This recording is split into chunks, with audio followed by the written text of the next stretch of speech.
Muito bem, boa noite a todos e a todas. Aqui nós vamos começar agora mais um ciclo de diálogos da Faculdade Refidim.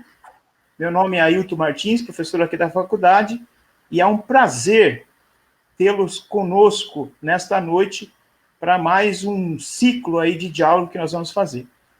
Primeiramente, eu quero mostrar para vocês os nossos cursos aqui da Faculdade Refidim. Lembrando que esses ciclos de diálogo que nós temos aqui na Faculdade Refidim, eles acontecem toda quarta-feira, às 20 horas, e nas quintas-feiras também, às 20 horas. Então, você é o nosso convidado especial para participar aí das nossas lives. Você pode fazer perguntas, você pode fazer contribuições aí nas nossas lives, sempre com um tema muito relevante a respeito do pentecostalismo, da educação teológica, da questão pastoral também das igrejas, e também nós temos aqui o nosso curso da Faculdade Refidim, que é os cursos que nós dizemos aqui de capacitação de obreiros, que é o nosso SEMEAD. Nós temos aí cursos na nossa loja virtual, e eu quero apresentar um pouquinho para vocês os nossos cursos aí da nossa Faculdade Refidim. Nós temos aí um curso, que é um curso gratuito, que é um curso de espiritualidade cristã em tempos de crise. Esse curso é um curso muito bom aí para a questão pastoral. Esse curso também, ele é totalmente gratuito aqui, que você pode acessar a nossa loja e baixar lá, então, esse curso, para que você venha se capacitar mais nesse tema tão importante que é a espiritualidade cristã, nesse tempo que a gente está vivendo, que são tempos de crises. Também nós temos um outro curso também de capacitação ministerial, que é o curso Aconselhamento Cristão e Cuidado. Um curso também que você pode adquirir lá na nossa loja virtual, faculdaderefidim.edu.br. Também nós temos o curso de Práticas Pastorais e Seus Desafios. Esse curso também nós estamos oferecendo na nossa loja virtual e você pode também adquirir esse curso. Nós também temos o curso, que é um lançamento, nós lançamos esse curso semana passada, que é o curso História e Teologia do Pentecostalismo. Esse curso também, você que quer conhecer um pouco mais da história e a teologia pentecostal, então você pode adquirir esse curso também na loja da Faculdade Refidim. Nós também temos outro curso que nós lancemos também agora, é um curso livre também, que está na nossa loja virtual, Igreja e Missão. Então, se você quer conhecer um pouco mais sobre a eclesiologia e a missiologia, nós temos também esse curso. Nós também temos uma Bíblia em vídeo, é algo inédito que a Faculdade Refidim fez. Nós, os professores aqui da Faculdade Refidim, então gravaram o Evangelho de Mateus. Todo o Evangelho de Mateus é gravado em vídeos. Então, você pode adquirir todo o Evangelho na nossa Bíblia em vídeo também no nosso site aqui da Faculdade Refidim. Além disso, além dos nossos cursos ministeriais, nós temos também o nosso curso de bacharel em teologia à distância, reconhecido pelo MEC. Então, é um curso totalmente à distância, que você faz via AVA, via ambiente virtual de aprendizagem, na internet, e você que quiser, essas inscrições estão abertas, nós temos ali o endereço, então, do nosso site, onde você pode fazer a inscrição e também cursar esse curso de teologia e se tornar um bacharel em teologia. Em 3 anos e meio é o nosso curso aí, reconhecido pelo MEC de teologia. Nós também temos os nossos cursos de extensão aqui da Faculdade Refidim. São cursos que nós oferecemos para as igrejas. É curso básico, médio e avançado em teologia, materiais feitos por uma equipe de pesquisa, formada por doutores e mestres em teologia, e também você, pastor, que queira adquirir os nossos cursos aí para a sua igreja, para botar um núcleo na sua igreja, nós também temos aí o nosso curso básico, médio e avançado em teologia, os nossos cursos aqui de extensão da Faculdade Refidim. Também nós temos o nosso colégio evangélico, Colégio SEDUC, com educação infantil e também fundamental 1 e 2. Então, você que tem o seu filho e queira colocar num colégio evangélico, com uma educação por princípios, você também pode aí também acessar o nosso site e também ali perguntar valores, vagas. Também nós estamos com as inscrições abertas aí para 2021, e você então pode acessar, falar com a nossa secretária e também matricular seu filho no colégio evangélico. Falando isso, então, está aí então todos os nossos cursos aqui da Faculdade Refidim. Eu quero agradecer a todos vocês aí que já entraram, os nossos alunos aí da Faculdade Refidim, pastores, pastoras, nossos amigos aí que nos acompanham nas redes sociais. E nós então aqui vamos então dar início ao nosso tema de hoje. O tema que nós escolhemos para hoje é linguagens e discurso no pentecostalismo. E para falar sobre esse assunto, nós convidamos, então, o professor, mestre, Francicley Vito. Ele é de São Paulo e nós já vamos apresentar ele aqui. Ele já vai estar aqui na tela com a gente. Está aqui o professor Francicley Vito. E é um prazer, então, estar conosco nesta noite para falar sobre esse tema tão importante, linguagem e discurso no pentecostalismo. E para começar, então, eu já quero dar as boas-vindas ao professor, agradecer muito ele por ter aceitado o convite do nosso diretor, pastor Clayton, e já quero para ele fazer a primeira pergunta aqui. Lembrando que o professor Vitor, ele é formado, ele é mestre em letras pela Universidade Presbiteriana Mackenzie, de São Paulo, e também ele é também formado em letras e teologia, além de outros cursos aí. O professor Vitor tem várias especializações, então é um prazer estar com ele aqui hoje, nesta live, para falar sobre esse tema. E eu já quero, então, fazer a primeira pergunta para o professor Vitor, que é o seguinte: para falar de linguagens, professor Vitor, é necessário, primeiramente, nós abordarmos a literatura. Então, diante disso, o que é a abordagem literária do texto bíblico? Eu faço essa primeira pergunta e dou as boas-vindas, então, ao professor. Professor Ailton, eu agradeço pela oportunidade, pelo convite da Faculdade Refidim. Na pessoa do professor Clayton, é sempre uma alegria poder conversar, dialogar com os irmãos, inclusive irmãos com os quais nós temos uma certa intimidade, tanto acadêmica e irmanados por conta da nossa fé, e é sempre uma alegria poder conversar com os irmãos a respeito de temas que nos interessam. Daí a nossa gratidão em estar aqui com os irmãos. Agradeço também aos alunos que estão nos acompanhando e bem mais os outros irmãos que estão nos acompanhando também. É sempre uma alegria. Rapaz, você começou a nossa conversa com uma pergunta que a mim é muito cara. E eu explico por quê. Comecei os meus estudos acadêmicos, os meus estudos de doutorado, meus estudos de mestrado, investigando justamente esse tema. Aquilo que em algumas épocas passadas era chamado de o estudo retórico da narrativa bíblica.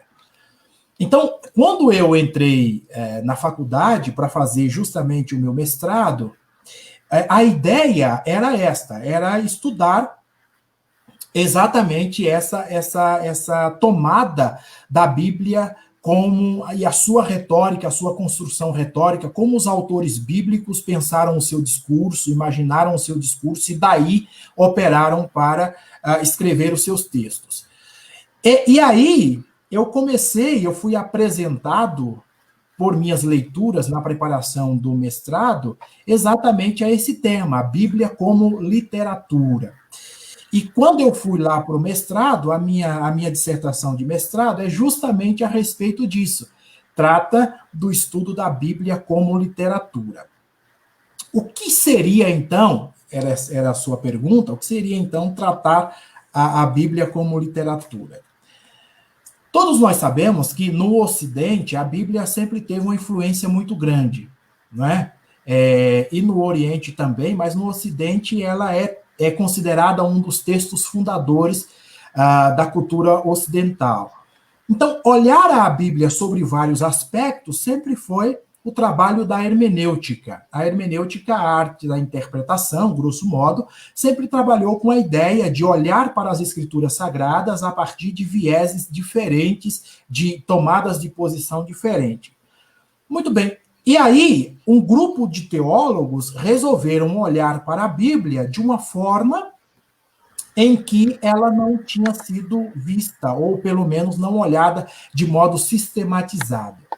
Ao responder às escrituras sagradas, ao responder à narrativa bíblica, esses teólogos cunharam um termo chamado Bíblia como literatura, que nasceu lá no começo do século XX. É um termo que descreve uma ação retórica, uma ação hermenêutica. É interpretar a Bíblia considerando-a como literatura, como produção literária. Então, há aqueles que estudam literatura e aquele que estuda o discurso, eles vão saber que quando você olha para o texto, você sempre procura no texto o seu gênero. Então, a partir daí, eu identifico o gênero que estão na Bíblia Sagrada, e desses gêneros, em especial o gênero narrativo, eu procuro entender como aquele texto é formulado, como aquele texto é pensado, e daí estudo aquele texto. Pensar a Bíblia como literatura, então, é pensar a Bíblia a partir da sua premissa literária. Pensar que a Bíblia é uma obra literária e, a partir daí, eu trabalho com esta obra literária considerando as características desta obra literária. Isto é, eu considero o tempo, personagem, a ação e assim por diante. Então, eu pego as 7 características da narrativa e aplico à Bíblia Sagrada.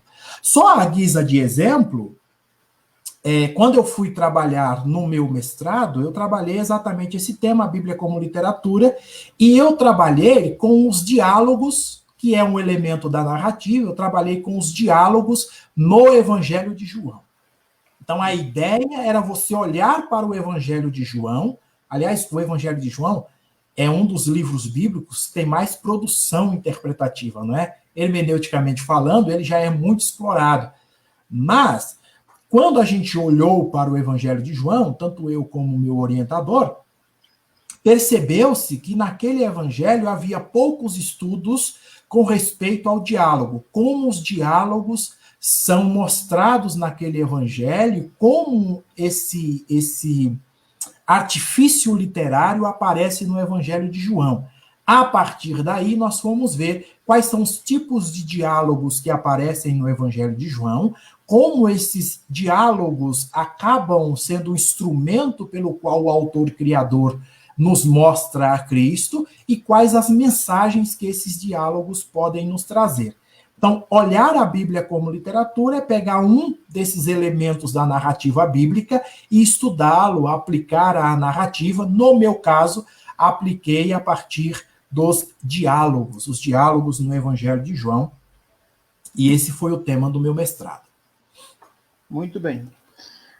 O professor falou, professor Vitor, que isso só foi possível, né? Essa perspectiva da Bíblia como narrativa, ou como literatura, a partir do século XX. Aí nós temos no século XX a questão da teoria, ou as teorias, né, da recepção. Uhum. Qual a importância, então, da teoria, da recepção para essa perspectiva da Bíblia como literatura? Então, ela tem toda a importância, porque pensar a Bíblia como literatura e pensar na recepção dos livros bíblicos para a construção da sua compreensão é muito importante. Quem me abriu os olhos para isso foi o meu orientador, o professor Dr. João Lionel, que é um dos maiores especialistas no Brasil nessa área de estudos. E aí, eu tomei consciência de algumas coisas que até então eu não tinha percebido. O modo como eu recebo o texto bíblico vai me dar alguns limites de como eu leio esse texto. Partindo do princípio de que leitura não é só codificação da letra no papel, a gente costuma dizer assim, sabe ler quem sabe codificar aquilo que está no papel, né? Aí a gente diz, bom, se você sabe juntar duas palavras, então você sabe ler. Se você sabe juntar palavras na frase, então você sabe ler. Se você sabe lidar com um parágrafo ou com um texto mais extenso, você sabe ler. O que a gente não considerava e que a teoria da recepção passou a considerar foi o lugar do leitor na leitura. Então vamos pensar, irmão Ailton, quando você olha o texto bíblico, ele era um texto milenar, não é? Houve várias e várias leituras do mesmo texto e várias leituras do mesmo livro. Então, ao aluno que nos assiste, por exemplo, a pergunta que geralmente que ele faz é a seguinte: como é que eu vou produzir um trabalho que seja original a respeito de interpretação, pensando em um livro que todo mundo já falou? Eu costumo dizer para os meus alunos da graduação em teologia o seguinte: todo mundo já falou desse livro, mas não foi você. Então, a teoria da recepção nos coloca diante do lugar do leitor na compreensão daquele texto, daquela narrativa, daquela porção bíblica. Então, se eu sou o leitor, se eu leio as Escrituras, eu levo para as Escrituras algo que é meu. Aquilo que a gente chama, por exemplo, de tradição, aquilo que a gente chama de crenças, aquilo que a gente chama de modo de compreensão. Então, todas essas coisas nos foi trazida pela chamada teoria da recepção. Então, a teoria da recepção procura entender como o leitor se aproxima de um determinado texto. No nosso caso, procura entender como o leitor se aproxima de um texto específico, que é um texto fundador da cultura ocidental, que é o texto da Bíblia Sagrada. E isso eu estou falando de modo mais genérico, obviamente, porque uma das coisas que nós aprendemos e sabemos pela prática de leitura é que o texto bíblico, aquilo que a gente chama de Bíblia, nem sempre é a mesma coisa, dependendo do lugar que eu esteja. Concorda comigo? Se você está, por exemplo, no protestantismo, no cristianismo protestante, a Bíblia será uma coisa. Se você está no cristianismo católico romano, a Bíblia será outra. Por quê? Porque a sua concepção, os livros que ela traz, são de números diferentes, não é? A Bíblia protestante tem 66 livros. A Bíblia católica romana, 73. Portanto, o leitor que toma esta Bíblia, esse livro sagrado para si, toma diferentes livros que chamam de um mesmo nome, que tenham a mesma percepção. Então, eu trago para aquele livro a sacralidade que eu entendo que ele tenha.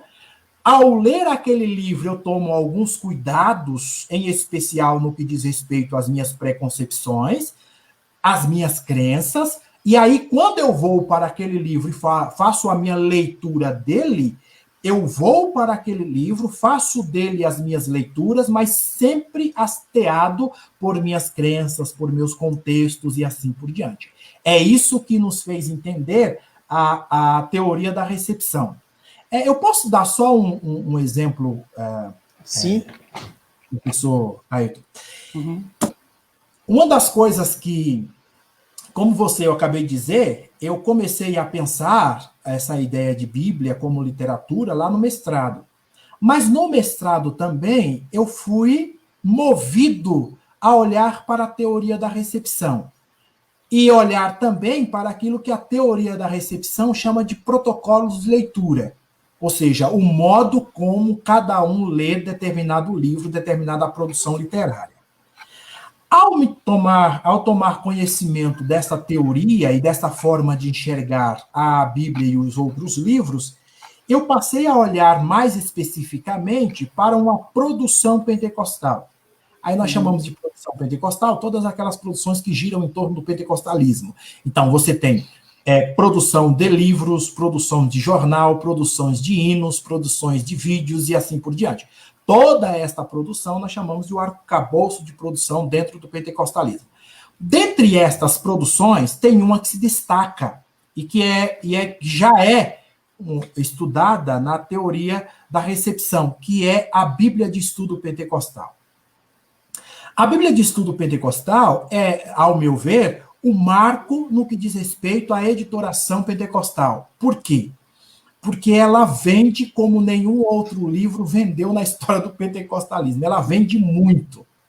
As últimas informações que nós temos dizem respeito a quase 1.500.000 exemplares vendidos. Isso, para a realidade brasileira, é um livro que vende muito. E vale a pena destacar, vale a pena lembrar que a segunda produção mais vendida no que diz respeito ao universo de Bíblias com notas, ou Bíblias de estudo, é a Bíblia da Mulher, que você sabe, a gente se lembra, que é uma produção também de pentecostais, de mulheres pentecostais. Então, dentro do pentecostalismo, você tem essa gama de produções e esta produção chama a atenção pelo número de exemplares vendidos. Então, eu passei a olhar para a Bíblia de Estudo Pentecostal sob a égide da teoria da recepção. Eu comecei a perceber como é que os pentecostais leem a Bíblia de Estudo Pentecostal. E é muito interessante, porque você entrevistando pentecostais, eles dizem uma coisa que eu me assustei à primeira vista, mas depois eu me acostumei, que é a seguinte: você entrevista pentecostais e eles passam a dizer que o texto da nota de rodapé tem tanta autoridade como o texto bíblico. Então, eles acham que a nota de rodapé tem tanta autoridade, tem uma unção, é que eu vou pôr entre aspas, tão grande, que você pode considerar a verdade tanto as notas de rodapé, como você considera a verdade o texto bíblico em si. Eu me assustei à primeira vista, porque a gente não está acostumado com esse negócio. Eu, pelo menos, não estou. Não sei você, mas eu estranhei um pouquinho esse negócio. Porque eu disse o seguinte: bom, o leitor da Bíblia de Estudo Pentecostal deve fazer essa diferenciação muito clara entre aquilo que é o texto bíblico, o texto primário, e aquilo que é o texto secundário, na mesma paginação. Rapaz, as minhas entrevistas acabaram mostrando que não é bem assim. E aí eu comecei a produzir, a partir da teoria da recepção, alguns artigos que já foram publicados, outros viraram capítulo de livro, justamente para entender como é que os pentecostais leem esse que é o seu maior sucesso editorial, que é a Bíblia de Estudo Pentecostal. Tá certo? Então, a teoria da recepção acabou me ajudando nessa minha compreensão a respeito de como os pentecostais leem a Bíblia e leem o mundo a partir da Bíblia. Muito bom. Nós temos aqui a participação de vários alunos, que eu queria mencionar, o Valdemar, o Silvio, o Gilvan, a Elda, o Éder, a Luciane. Nós também temos aqui o professor Valdinei Gandra, que está mandando um abraço aqui para o professor Vitor, também o Paulo, a Kátia, o Marcos, o Joel, enfim, vários alunos aí participando. Então, muito obrigado. Você também pode participar, mandar sua contribuição aqui. Também, se você quiser fazer uma pergunta, também nós vamos estar aqui direcionando aqui para o nosso convidado, o professor Vitor, que ele vai responder a sua pergunta. Professor Vitor, dando continuidade, então, nisso que a gente está falando sobre a questão da literatura, o professor tem vários artigos, né? O professor também tem livros, o professor também tem aí, como o professor já falou, sobre a sua dissertação de mestrado, e tem um artigo seu na revista Querigma, que fala um pouquinho sobre as diferenças entre as diferenças de semelhança entre os métodos sincrônicos e diacrônicos. Eu pergunto para o professor, qual a afinidade desses dois métodos com a questão da teoria literária, ou dessa questão que nós estamos falando sobre a literatura? Então, você tem aí uma das coisas que nós fazemos muito, o professor Ailton sabe disso melhor que eu, ao produzir um texto acadêmico, nos fiarmos em uma teoria. E esta teoria servirá de base, de esteio para a nossa produção. Para dar a esta produção, tanto peso acadêmico, mas dar a ela uma racionalidade que você precisa para produzir textos, para produzir estudos e assim por diante. Um dos teóricos que me ajuda muito na minha produção acadêmica é o Mikhail Bakhtin. Para quem não sabe, Mikhail Bakhtin é um filósofo da linguagem, ele mesmo se chama assim, é um filósofo da linguagem que viveu no final do século XX, e ele produziu alguns textos, produziu uma teoria muito grande, que a gente chama de teoria da análise dialógica do discurso. Muito bem, uma das coisas que o Bakhtin faz é fazer uma diferenciação entre a análise sincrônica e diacrônica. Para quem não sabe, essas duas palavras são palavras que advêm do grego. Então, sincronia, cronos é tempo, né? Contagem de tempo. O sincrônico é do mesmo tempo. E diacrônico é de tempos diferentes. Então, a leitura sincrônica da Bíblia é olhar para a Bíblia de acordo com o tempo em que o texto foi produzido ou uma época específica. Dou exemplo. Pegar o texto de João, o Evangelho de João, e olhar como esse texto é lido sincronicamente, é pensar como o texto de João foi lido no terceiro século, no tempo da Reforma, século XVI, no século XX, começo do XXI.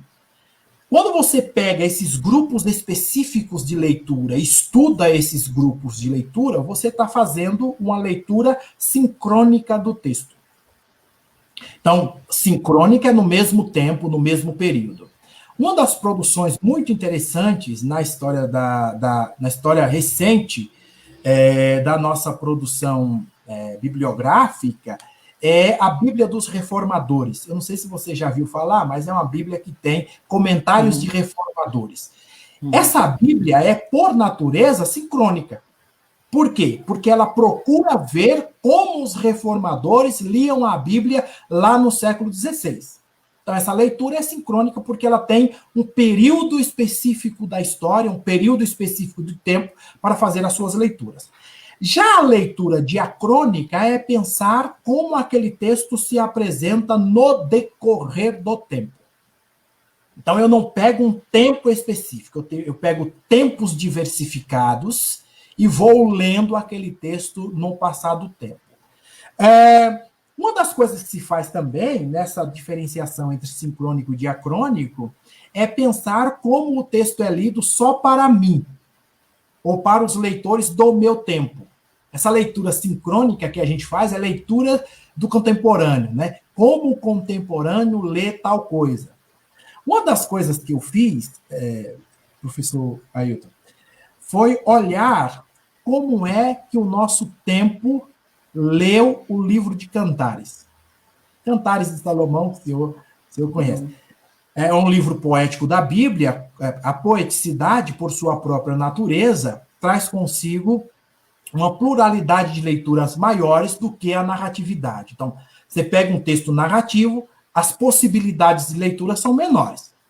Você pega um texto poético, as possibilidades de leitura são muito maiores. Né? Por quê? Porque a poesia, o gênero poético, traz consigo algumas construções metafóricas e sinonímicas e assim por diante, que dá a esse texto a possibilidade de várias leituras. Muito bem, só que eu peguei essa leitura sincrônica do mesmo tempo, do nosso tempo, e comecei a observar como é que as pessoas leem em diferentes confissões de fé o mesmíssimo texto. Olha o que eu acabei vendo. Se você pegar um escritor católico romano e ler a sua leitura sobre o Cântico dos Cânticos, o livro de Cantares, ele quase que obrigatoriamente vai ligar o Cântico dos Cânticos à relação marital, ao casamento. Ele não aplica àquele texto obrigatoriamente à pessoa de Jesus e à sua igreja, como fazem, por exemplo, nós outros aqui do lado de cá. Eles dizem assim, ó, esse canto é primordialmente um canto de louvor ao amor, mas você pode aplicá-lo a igreja e a Cristo como figura, não é? Uhum. Se você pega os autores, sincronicamente, se você pega os autores protestantes, sejam eles pentecostais ou não, o caminho é outro de leitura.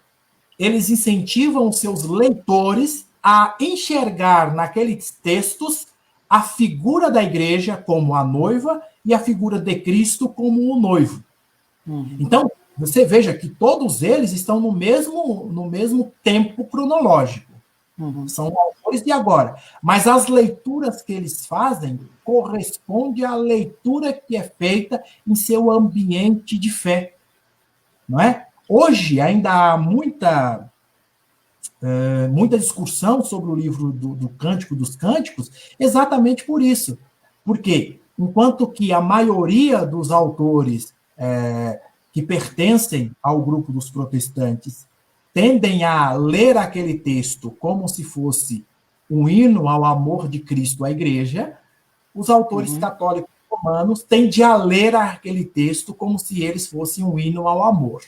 Então, digamos que lá, nos autores católicos romanos, você tem entre aspas, uma pegada mais de carnalidade, mais de pessoa a pessoa, mais de humano a humano, enquanto que as leituras nos protestantes são sempre mais figurativas, são sempre aquele tom de fazer o seu leitor perceber que aquilo é uma figura e nada tem a ver com relacionamento humano, portanto é uma figura que aponta para Cristo e para a igreja, assim por diante. Essa leitura que se faz, como o nosso tempo lê aquele livro específico, é a leitura sincrônica.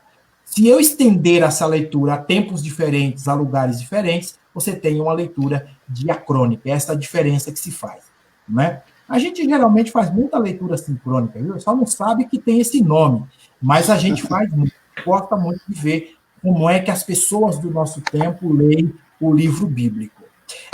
Só a guisa de exemplo também, um estudo que eu fiz, mas não publiquei, era pensar que seria um capítulo da minha dissertação de mestrado, mas ela ficou um pouco maior, e aí eu acabei tirando esse capítulo. Eu peguei uma revista de escola dominical, né, eu estou usando o termo escola dominical de maneira genérica aqui, você pode mudar de acordo com a denominação. Eu peguei uma dos Adventistas do Sétimo Dia, que falava do Evangelho de João, peguei uma produzida para pentecostais assembleianos, portanto editada pela CPAD, e peguei uma presbiteriana, para o público presbiteriano. E vi como é que essas revistas liam o livro de João. Então, uma das coisas interessantes é assim, cara, é que todas elas respeitam a sacralidade do livro. Isso é ponto comum, né? Todos entendem que João é um livro sagrado. Quando você vai fazer a leitura, uma das coisas que chama muito a nossa atenção é que, assim, todas ressaltam o ponto que lhe mais fortalecerá a doutrina da sua denominação.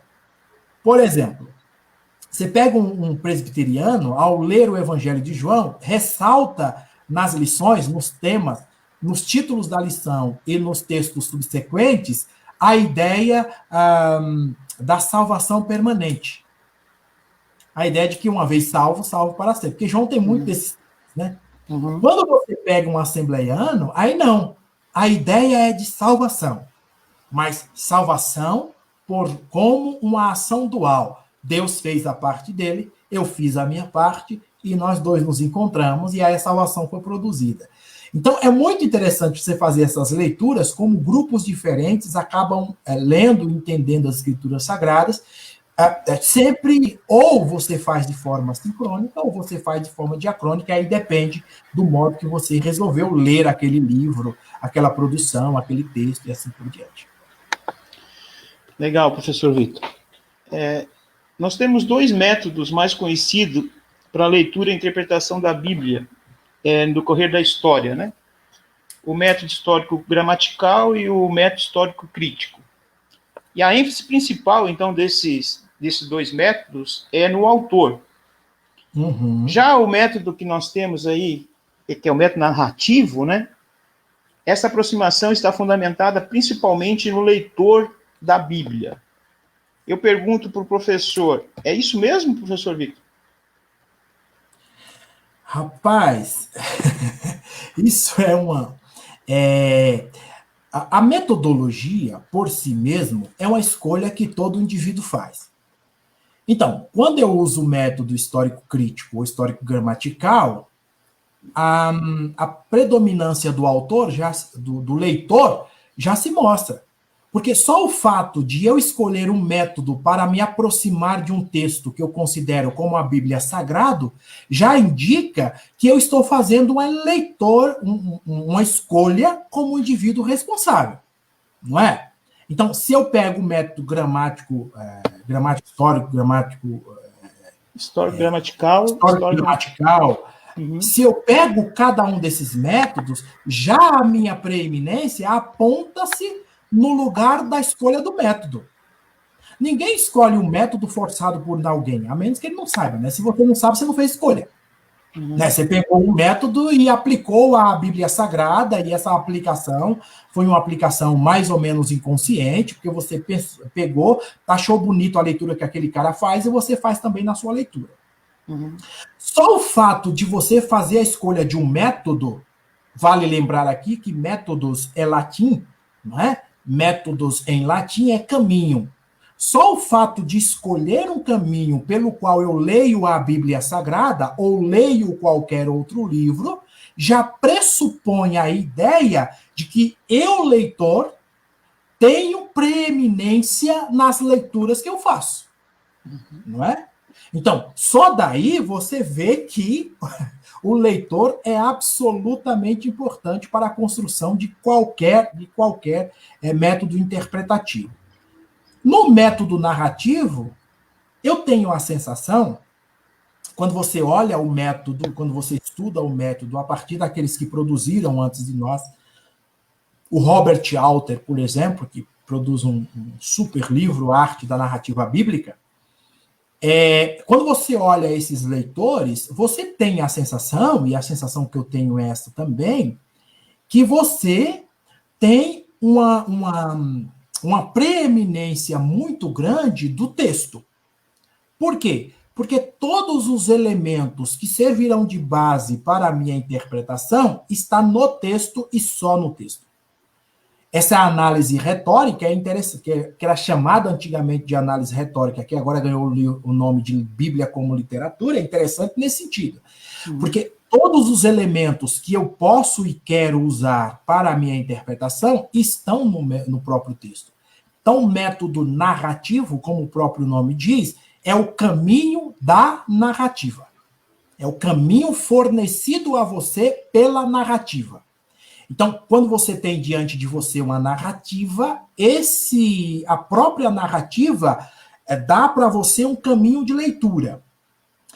Não puxando a sardinha para o meu lado, mas já o fazendo, eu gostaria de citar para você, só para você ver como é que isso opera, um dos textos mais conhecidos do Evangelho de João, que é João 3:16.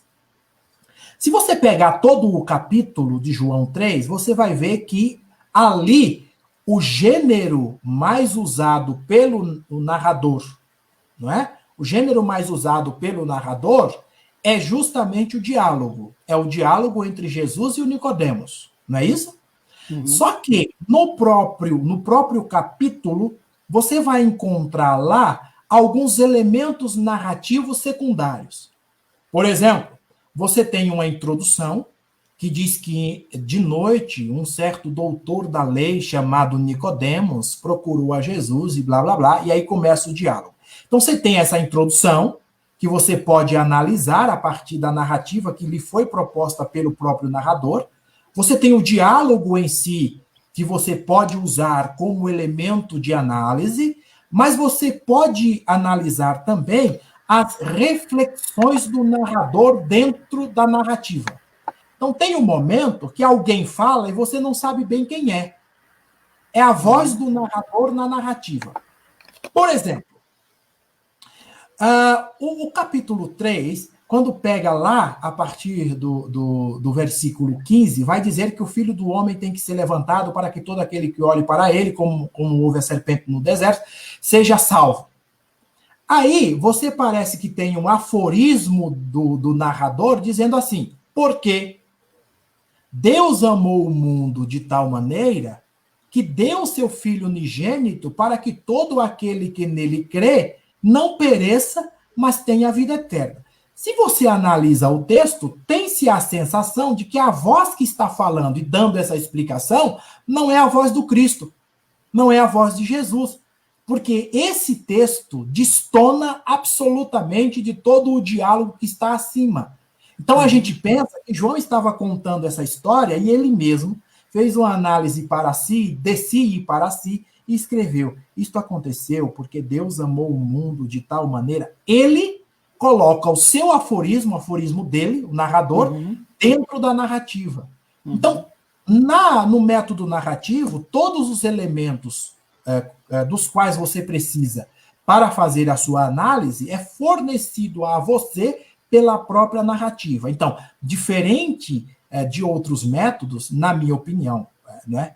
Diferente de outros métodos, no método narrativo, a própria narrativa diz a você quais caminhos que você tem que seguir para a sua interpretação, qual, dentro da própria narrativa, os elementos que você tem que considerar para a sua interpretação. Me parece que é isso, né? Claro que alguém vai discordar de mim, mas é normal. Legal, professor Vitor. Quando nós pensamos, então, no ato de leitura, então temos a tendência, né, de identificar esse ato de leitura escrita ao leitor. Como um decifrador de uma letra de papel. Mas ler não é simplesmente decifrar letras, né, como o professor já falou, né? Então, geralmente dizemos que ler tem que ser mais do que decifrar códigos, né? E também impressões do papel. Dentro dessa perspectiva, professor Vitor, o que abrange, então, esse ato de leitura que nós fizemos da Bíblia? Se não é só decifrar, então, códigos, letras, enfim, o que abrange, então, esse ato de leitura? Essa é uma discussão muito comum no mundo das letras, né? O ato de ler. Tem um livro de um autor brasileiro muito famoso, educador, Paulo Freire, em que ele diz, tem um livro chamado A Importância do Ato de Ler. E que ele fala uma frase que ficou muito famosa entre nós. Ele diz que a leitura do mundo precede a leitura da letra. A leitura do mundo precede a leitura da letra.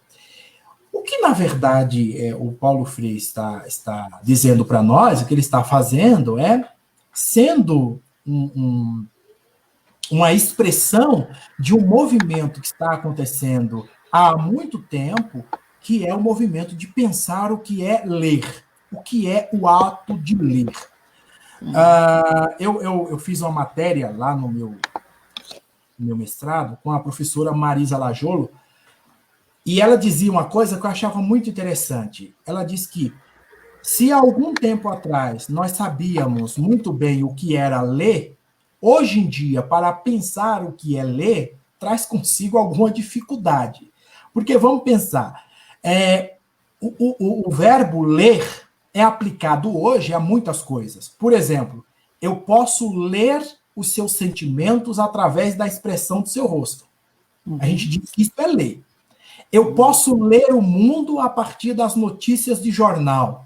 A gente diz que isso é também ler. Eu posso ler a realidade da minha comunidade de fé a partir de um culto que eu participo. Eles dizem que isso também é ler. Então, note você que a ideia de leitura não é uma ideia tão simples assim. Há tempos atrás, nós entendíamos que ler era só decodificação.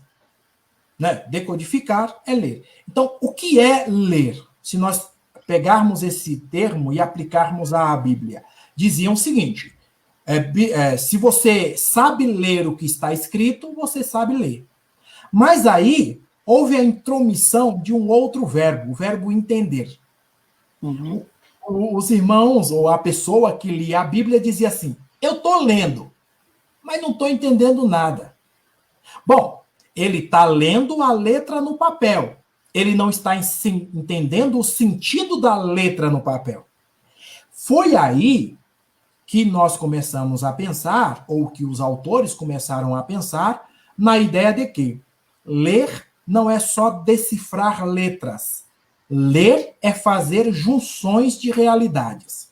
Então, eu leio quando eu consigo entender as realidades que me cercam, e a partir dessas realidades eu atribuo sentido ao texto. Essa atribuição do sentido é um trabalho do leitor, não é? Vamos pensar. Se eu leio hoje um autor que era muito famoso há um tempo atrás, dentro dos círculos religiosos, filósofo e teólogo, Blaise Pascal, se a gente lê aquele cara com alguma frequência, você vai ver que chega um momento dos seus escritos que ele diz assim, ó, Deus existe. E ele diz assim, vai afirmando, eu creio que Deus existe porque quando eu penso em Deus, eu penso em um ser perfeito. E um ser, para ser perfeito, tem que ter a perfeição da existência. Ora, esse é um axioma da filosofia, não é? É ser e existência. Só que quando você lê isso no Pascal, você olha e diz, eita, entendi nada.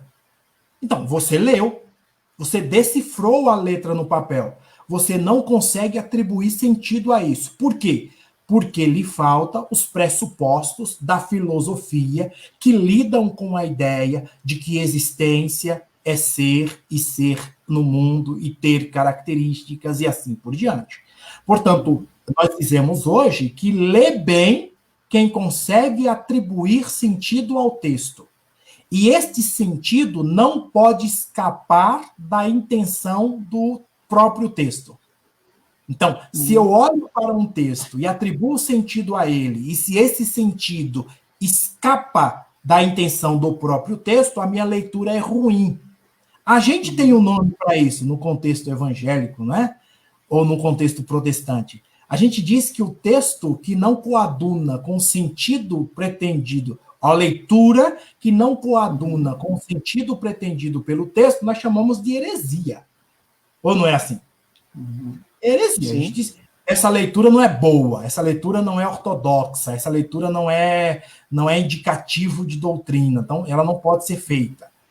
Já a leitura se coaduna com as realidades pressupostas com as quais eu lido, da minha comunidade de fé, do meu povo, da minha doutrina, a gente chama isso de ensinamento bíblico. Ó como não mudou. Então, a diferença entre uma coisa e outra é justamente o nível de significado que eu dei ao texto. Se eu dou a esse texto um significado que está casado com as doutrinas da minha denominação, do meu grupo religioso, eu digo que aquilo é um ensinamento bíblico. Se o sentido que eu dei ao texto não está casado com as doutrinas e com os contextos da minha comunidade de fé, eu digo que aquilo é heresia. Portanto, eu classifico a leitura que se faz de um texto. Eu posso dizer que ela é uma boa leitura, doutrina ou coisa parecida, e posso dizer que ela é heresia, dependendo da leitura que eu faça, dependendo do modo como eu leio. Então, ler não é só decodificar. Ler é atribuir sentido. E quando eu atribuo sentido, eu posso escapar da intenção textual ou posso me coadunar com a intenção textual. Isso depende do nível de leitura que eu tenho. E como que se dá, professor Vitor, então, esse ato de leitura no pentecostalismo? Então, como que se dá, como as comunidades pentecostais, então, se aproximam do texto bíblico e como essas comunidades, então, praticam esse ato de leitura? Dão esse sentido ao texto. Rapaz, eu tenho para mim que isso será o trabalho da minha vida, sabia? A leitura bíblica no pentecostalismo é uma incógnita, porque são poucos os trabalhos que analisam a leitura no pentecostalismo. Então, você tem comunidades variadas, cuja leitura é analisada, mas dentro do pentecostalismo ainda são poucos trabalhos que lidam com essa questão, com essa temática. E por quê? Porque colocou-se de forma equivocada que no pentecostalismo toda a leitura tem a ver com sentimentalismo. Uhum. Isso é uma percepção absolutamente equivocada, porque o pentecostalismo já produz bom texto já faz muito tempo. Então, as doutrinas pentecostais já estão cristalizadas em forma de textos já faz algum tempo. Então, o cristianismo não é só emoção. O cristianismo é produção literária também, produção textual também. O pentecostalismo é a Bíblia muito vinculado à sua pertença religiosa. É muito incomum você ver um pentecostal lendo a Bíblia desvinculada da sua tradição religiosa, não é? Então, geralmente, as leituras que se fazem do texto têm a ver com aquela tradução, aquela leitura diacrônica que se fez do texto bíblico. Então, a leitura que o pentecostal faz é muito ligada à sua tradição religiosa. Eu estava estudando esses dias não, durante todo esse ano, eu estava estudando o discurso de um pastor assembleiano pentecostal, o pastor Antônio Gilberto da Silva. E eu estava analisando os discursos dele. Uma das coisas que chama a atenção quando você olha os discursos do Antônio Gilberto da Silva é a ideia que ele traz consigo de que a língua máter, a língua mãe, a língua na qual foi produzidos os textos bíblicos, o hebraico e o grego, são línguas melhores do que o português. Se você pegar os vídeos dele, você vai ver que essa leitura é constante na fala dele, né? Então, a leitura muito vinculada à sacralidade, não apenas do texto, mas à sacralidade da língua. Então, a leitura pentecostal se desenvolve nesse caminho. Ela está muito ligada à tradição pentecostal. Se você pega, por exemplo, o pentecostalismo de uma matriz mais popular, você vai ver que quanto mais popular for o fenômeno pentecostal, a igreja pentecostal, mais ligada à tradição oral ela estará. Quanto menos popular for esta manifestação pentecostal, mais ligada a uma tradução, a uma tradição de leitura ela estará. Então, ela cita autores pentecostais, ela cita teólogos pentecostais, ela cita produções pentecostais. Isso se você não for para o popular. No popular tem muito a ver com essa tradição oral. Então, geralmente as pessoas dizem assim: olha, eu creio que tal, e começa a leitura da Bíblia Sagrada, a partir de uma crença. Crença esta que, mesmo que ela não saiba, está ligada a uma tradição oral. Tá certo? Então, quando ela diz eu creio que é a construção de uma tradução oral dentro do pentecostalismo que está sendo expresso na leitura que ela faz. Essa expressão, portanto, é mais um passo na construção dessa tradução oral. Coisa que não acontece, por exemplo, que você pega um acadêmico pentecostal. Ele vai citar aqueles acadêmicos que também são pentecostais. Portanto, não tem a ver com eu creio, tem a ver com eu li que. É uma outra tradição, uma tradição mais voltada à literatura, ao literário e assim por diante. Pelo menos é essa a percepção que eu tenho hoje. Talvez amanhã mude um pouquinho, mas até agora é essa a leitura. E essa questão da leitura bíblica do pentecostalismo relacionada à questão da inspiração do Espírito Santo, que o pentecostal ele olha o texto bíblico e esse texto bíblico pode ser revelado, inspirado na hora para ele. Isso não dá atenção ainda que o texto ainda está em aberto para o pentecostal?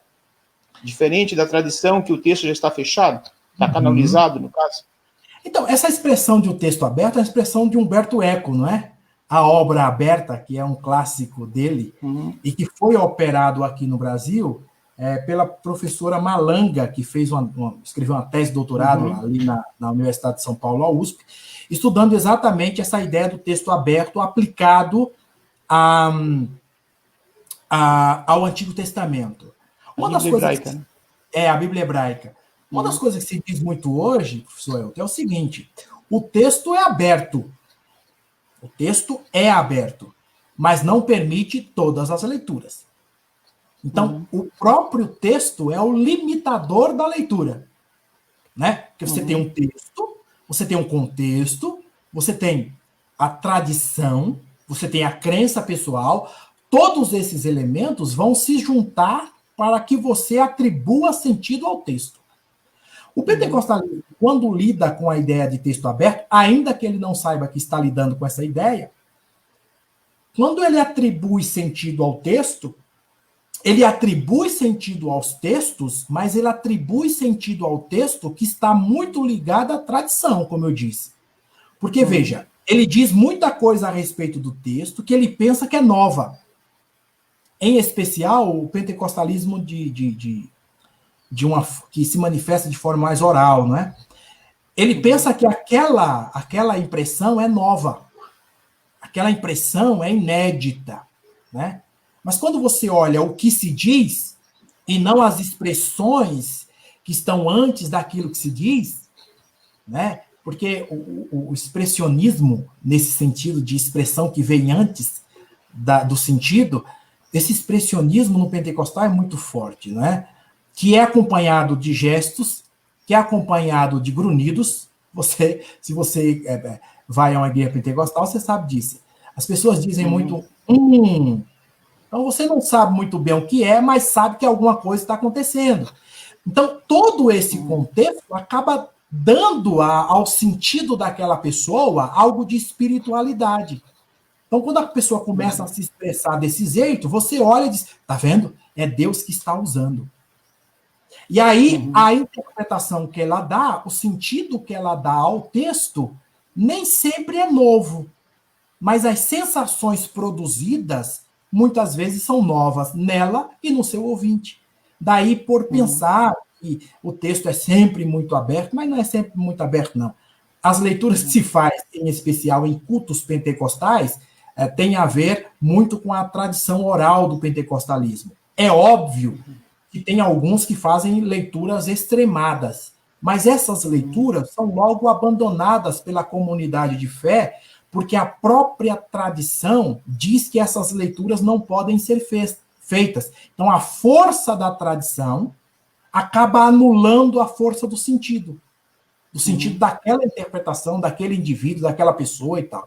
Então, aquele que entra no aquele que se expressa no púlpito pentecostal e diz algumas coisas que, a princípio, pode ser nova, o seu pastor, o pastor dele que está vendo aquela pregação, já se levanta e diz, meus irmãos, não é assim não.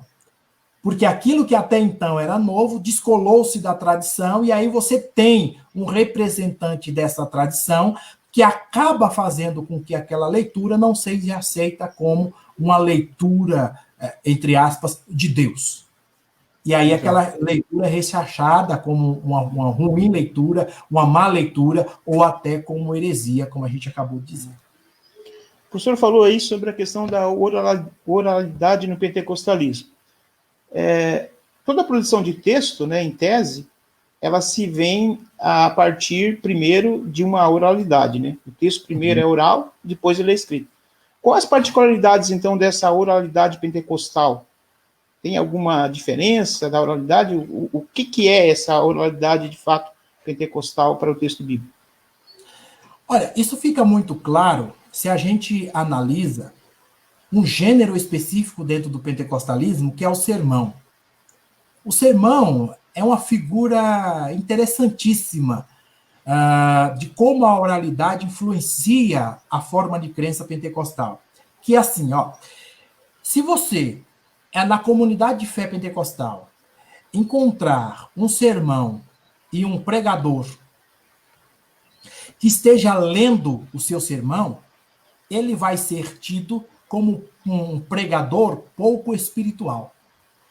Por quê? Porque o seu sermão é lido. E isso tem a ver, em grande medida, com a nossa cultura. A cultura do Brasil é muito firmada na oralidade. A gente gosta de quem fala de improviso. A gente gosta de ouvir alguém falar de improviso, porque isso traz a nós, isso não só no pentecostalismo, na academia também é assim, nas letras também é assim, nas outras ciências também é assim. Então, é um dado da nossa cultura, a gente gosta dessa oralidade. No pentecostalismo, isso acabou se transformando em um juízo de valor para o sermão. Então, a pessoa que fala de improviso é espiritual, porque está recebendo direto de Deus uma revelação, um dado revelado, etc. Se você levar para o púlpito da sua igreja as páginas do seu sermão em escrito, as pessoas vão olhar e dizer, não, isso aí não recebeu nada de Deus, isso aí é só a letra matando. Por quê? Nós damos muito valor à oralidade. Contudo, dentro do pentecostalismo, tem se dado muito valor àqueles que não se fiam só na oralidade. Né? Os acadêmicos pentecostais, por exemplo. Né? A gente costuma dizer que eles sabem muito, os escritores de revista de escola dominical, teologia sistemática, assim por diante. Eles sabem muito até pregar lendo. Então, ele prega, ele sabe muito, desde que ele escreva, desde que ele dê aula, desde que ele faça qualquer coisa, menos pregue. Porque se ele pregar lendo, a gente diz que ele não é espiritual. Por causa dessa supervalorização da oralidade, que é um dado da cultura brasileira, que se transpôs para a cultura pentecostal. Então, como você tem um microcosmo dentro do pentecostalismo, ou seja, um pequeno modelo do cosmo maior, do macrocosmos, você tem a cultura brasileira, que é toda essa miscelânea de crenças e de expressões de crença, e esta também, esse dado da cultura brasileira, transpôs-se para o pentecostalismo. O pentecostalismo não crê só na oralidade, ele valoriza a oralidade acima do academicismo.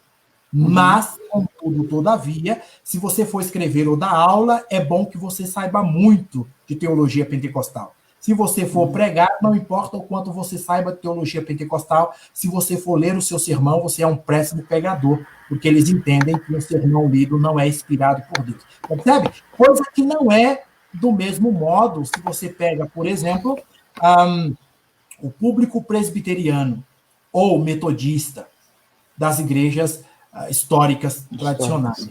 Não é? Então, você tem essa mudança, sim, na compreensão da oralidade, de oralidade como elemento que mostra a sua espiritualidade, um elemento que mostra o quanto você é espiritual, em especial no gênero sermão, mas nem sempre é assim. E está mudando, viu, professor? Não sei se fala, não sei se... Mas está mudando. Né? A gente já olha com outros olhos um sermão escrito, desde que não seja totalmente escrito. Ele tem que ser parcialmente escrito. Né? Não pode ser tudo, não, senão vão dizer que você decorou aquilo e veio pregar. Tem muita gente que está pregando com tablet, né? E aí leva o tablet e ali está o sermão, e isso está sendo aceito em algumas comunidades pentecostais. Professor, eu tenho dito para os alunos o seguinte, só para completar, que houve na Assembleia de Deus mas muita crítica ao uso dos aparelhos dentro da igreja, em cima dos púlpitos. E eu sempre digo para o meu aluno o seguinte, o importante não é o suporte material das escrituras. Então, ela pode ser mostrada, as escrituras podem ser mostradas no celular, no tablet, no data show, ou assim por diante. O importante é que eu compreenda a mensagem que está sendo projetada em cada um desses suportes. Isso é que é importante. Suporte não importa muito. Então, se o cara prega no tablet, no celular, se ele projeta os textos bíblicos no data show da sua igreja, não há problema nenhum. O problema é que eu entenda a mensagem que está sendo expressa por aquele texto bíblico. Me parece que essa daí é a questão fundamental com a qual nós precisamos trabalhar. Com certeza. Professor, nós estamos chegando ao final aqui da nossa live, né? Já passamos 1h10. Nossa! Rápido, a conversa está boa, passa rápido. Mas ainda, professor Vitor, o professor falou sobre a questão da Bíblia de estudo pentecostal para o ato de leitura do pentecostalismo. E aí eu faço a última pergunta. Qual a importância, então, dos paratextos, né? Para os textos para a leitura do pentecostalismo? O professor que tem aí já alguns artigos falando sobre esse assunto. Uma coisa precisa ficar muito clara. No Brasil, o pentecostalismo não foi o primeiro grupo a produzir paratextos em Bíblias. Então, aquelas notas para as Bíblias não foi produzido pelo pentecostalismo. Muito ao contrário. As primeiras Bíblias das quais nós temos notícias, que vieram com notas de pé, notas de rodapé ou paratextos, ele é chamado de paratexto porque fica ao lado do texto principal. É para ao lado de, e textos fica ao lado do texto. Essa prática é uma prática que a gente herdou da Igreja Católica Romana. Era eles que produziam essas Bíblias com paratextos para os seus leitores e para ajudar na leitura. Aliás, eles tinham uma prática interessante, que era 2 tipos de paratextos, ou textos que ficavam ao lado. Eram as notas de rodapé e as gravuras para as narrativas bíblicas. Então, tinha aquelas Bíblias, não sei se você lembra, mas a Bíblia grandona católica que vinha com algumas fotos e tal, que era um resumo da narrativa, aquilo ajudava o leitor a ler a narrativa. Mas nós, pentecostais, fomos responsáveis pelo boom das Bíblias com notas de paratextos. Por quê? Porque a nossa Bíblia principal vendeu 1.500.000 exemplares. Então é muito livro sendo vendido. E aí a gente tem que pensar uma coisa. Se eu tenho um livro que circula tanto na comunidade pentecostal, eu tenho que perceber que este livro acaba formando ideologias. Então, a interpretação que o Stamps, que é o autor, o editor da Bíblia de Estudo Pentecostal, aquelas interpretações e aqueles sentidos que ele adotou para a sua Bíblia em textos determinados, acabaram se tornando base para as leituras posteriores. Note que um livro que vende 1.500.000 exemplares há algum tempo atrás, é dado de 3 anos atrás, um livro como esse, obviamente, vai influenciar muitas pessoas. E muitas pessoas vão reproduzir a leitura que aquele livro fez de determinado texto, de determinada passagem, de determinado livro, e assim por diante. Então, nesse sentido, quando você pega a Bíblia de Estudo Pentecostal ou as outras Bíblias pentecostais que estão em circulação, você vê uma coisa muito clara, é que ela acabou influenciando as leituras que essas comunidades fazem de textos específicos. Como elas influenciam essas leituras, ainda que o leitor não saiba, é resultante desses paratextos. Então, esses paratextos acabou dizendo como nós deveríamos ler a Bíblia, como nós deveríamos ler o texto. Acabou se tornando um elemento ideológico poderoso dentro do movimento pentecostal. E quando eu falo isso da Bíblia de Estudo Pentecostal, eu posso falar a mesmíssima coisa com respeito à Bíblia da Mulher. Muitas das leituras que se fazem do público feminino do texto bíblico dizem respeito à Bíblia da Mulher, que vendeu quase 1 milhão de exemplares, que é muito para uma Bíblia de estudo, em especial quando ela é direcionada a um público específico. Bíblia da Mulher é direcionada a um público específico. Então, nesse sentido, uma abrangência dela seria teoricamente menor do que a Bíblia de Estudo Pentecostal, que tem uma abrangência maior, é para os pentecostais. Né? Você acaba tendo. Só um ponto que eu gostaria de chamar a atenção, rapidinho, professor, é o seguinte. O leitor tem que lembrar que a Bíblia de Estudo Pentecostal recebeu notas paratextuais adicionais à versão em inglês. Por quê? Porque o editor foi o pastor Antônio Gilberto, não é? Antônio Gilberto da Silva, que acabou conjugando ao texto em inglês algumas percepções que se tinha a respeito do cristianismo e do texto bíblico em língua portuguesa. Então, quando você olha a Bíblia de Estudo Pentecostal, eu digo Bíblia de Estudo Pentecostal porque esse é o nome que ela tem em língua portuguesa. Quando você olha a Bíblia de Estudo Pentecostal em inglês, as notas de rodapé daqui são maiores do que a nota de rodapé de lá. O que significa que o paratexto daqui é resultante de 2 consciências e não de uma, como é lá. Aqui você tem o Stamps, que fala quando você lê o texto, e você tem o pastor Antônio Gilberto da Silva, que também fala quando você lê o texto.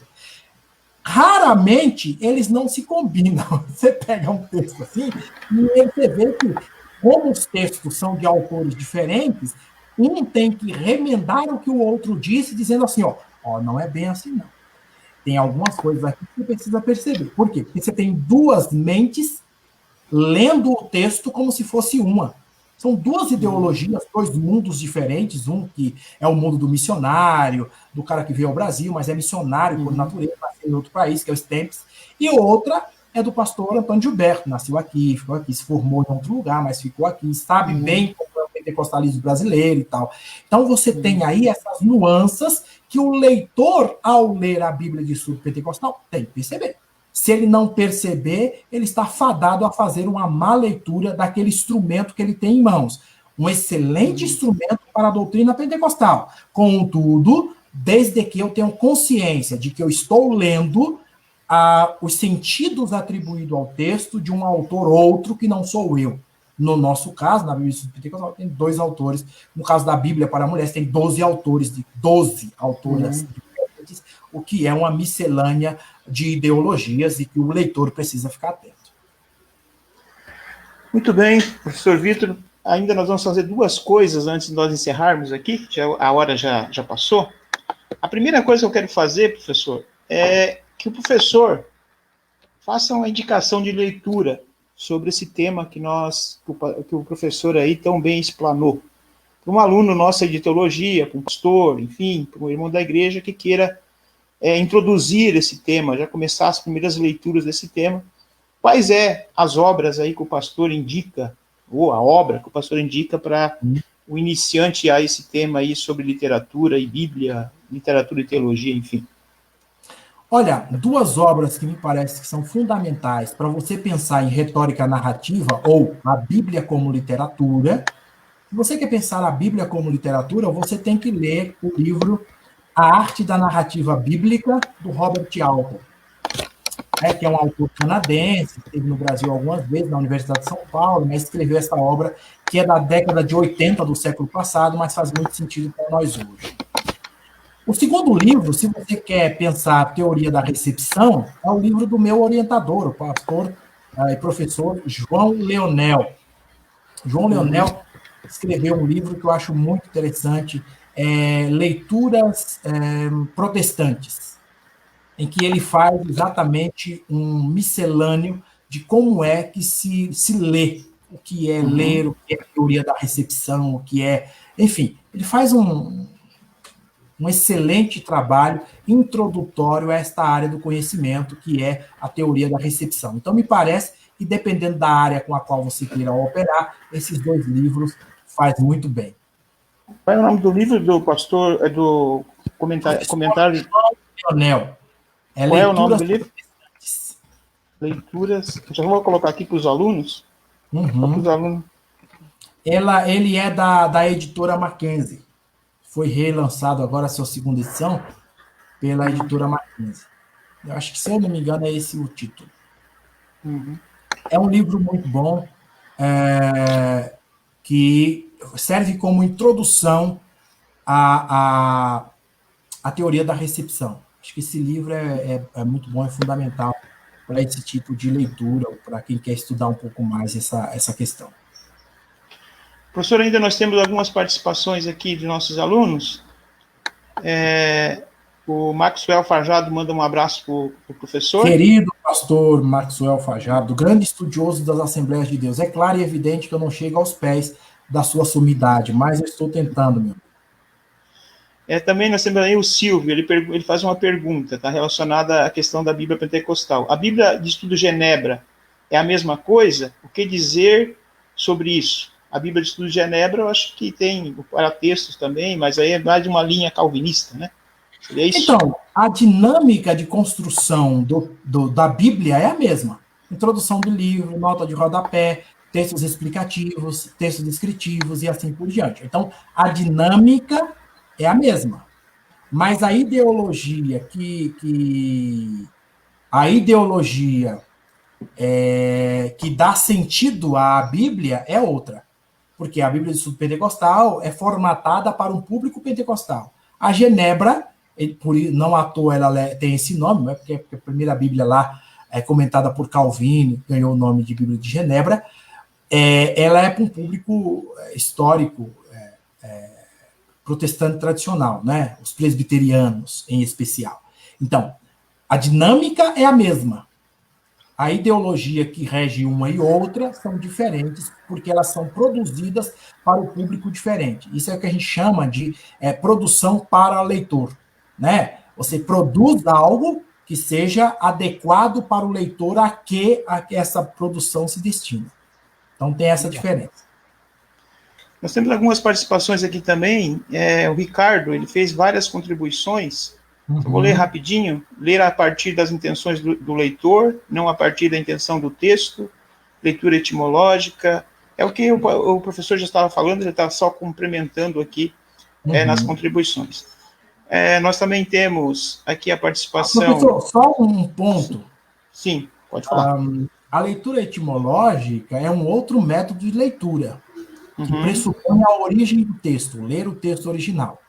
Sim. Então, esse tipo de leitura é uma outra dinâmica diferente daquelas duas das quais nós tratamos aqui. Sim. A ideia é olhar para o rascunho, para o texto original e tal, e ver como é que o autor pensava todas essas coisas. O que não dá para fazer na Bíblia, né? Não tem rascunho de autor. Não dá para fazer isso. Nós também, então, agora queremos agradecer a todos, né, que participaram aqui, as contribuições dos alunos. Tem várias pessoas aqui dizendo que foi muito bom, a live estava num ótimo nível aqui. Então, a gente quer agradecer a todos os alunos, esperamos que nós contribuímos aí para o teu aprendizado a respeito desse tema que foi proposto. E eu quero deixar aqui para o professor Vitor agora fazer as suas considerações finais e também falar aí sobre o seu trabalho, né, o seu blog, enfim, o que tu quiser apresentar aí para os nossos alunos, fique à vontade agora para essa apresentação. Olha, em um primeiro momento, eu quero agradecer a oportunidade. O trabalho acadêmico é sempre um trabalho muito solitário. E conversar sobre o que você escreve, sobre o que você pesquisa, é sempre uma oportunidade de repensar o já pensado. Então, você olha para aquilo, vai pensando sobre aquilo, conversando sobre aquilo, e eu quero agradecer a oportunidade de poder conversar com você que está conosco assistindo a essa live. Queria agradecer ao pastor Clayton, que nos convidou para estar aqui, à Faculdade Refidim, com os seus alunos. E eu queria só indicar a você que está nos ouvindo o nosso canal no YouTube. Lá nós temos algumas conversas, alguns diálogos sobre a nossa fé, sobre o nosso modo de crer e assim por diante. Então, o canal é o meu nome, Franciclay Vitor.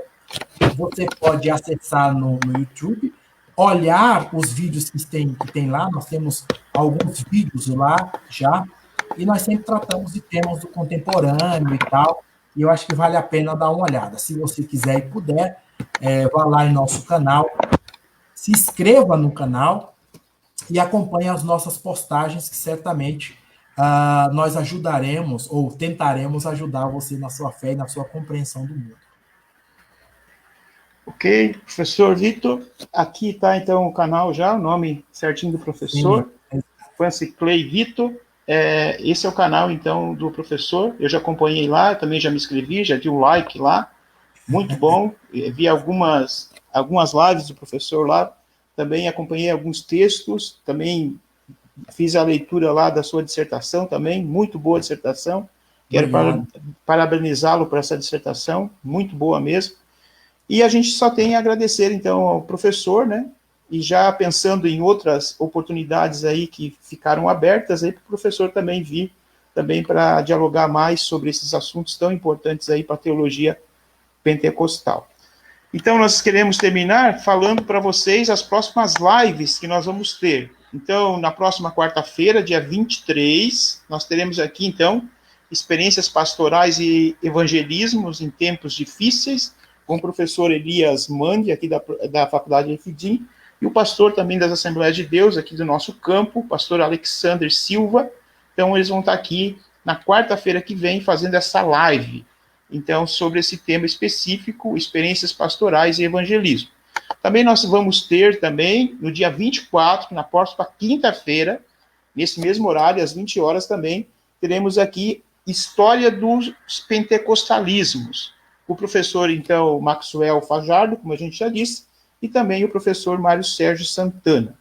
Queremos também, aqui, em nome da Faculdade Refidim, prestar, assim, a solidariedade, né, os nossos pêsames pela morte aí do pai do professor Mário Sérgio Santana. Então, se sinta aí abraçado por todos nós estamos aí orando pela família de vocês, por essa perda tão difícil, né, que vocês tiveram aí, o teu pai aí que faleceu.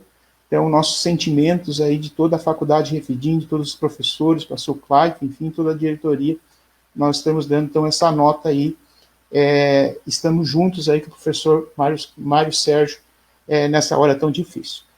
Então, eu quero agradecer a participação de todos mais uma vez, muito obrigado por todos que participaram, que colocaram aí os seus nomes, que deram suas contribuições, e até a próxima quarta-feira, então, com a próxima live.